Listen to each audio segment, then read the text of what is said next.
তাদের আরেক নেতা, যার বাড়ি কিনা কুমিল্লা জেলায়, সেই নেতা কিছুদিন আগে তাদের এক দলীয় সমাবেশে বলেছে তাদের কর্মীদেরকে যে 12 তারিখ পর্যন্ত আপনারা জনগণের পা ধরবেন, তারপরে বাকি পরবর্তী 5 বছর জনগণ আপনাদের পা ধরবে।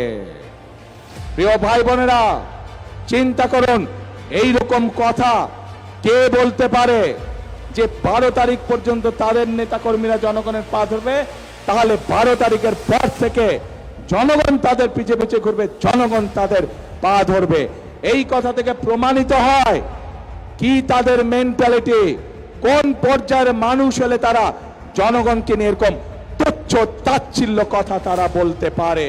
প্রিয় ভাই বোনেরা, ওই গুপ্ত সংগঠনের নেতা যেমন বলেছে 12 তারিখ পর্যন্ত জনগণের পা ধরতে, আমরা তার উল্টাটা বলি। আমি আমার নেতাদেরকে, আমি আমার কর্মীদেরকে বলি 12 তারিখ থেকে না, আপনারা 13 তারিখ থেকেও আগামী 5 বছর জনগণের পা ধরে থাকবেন।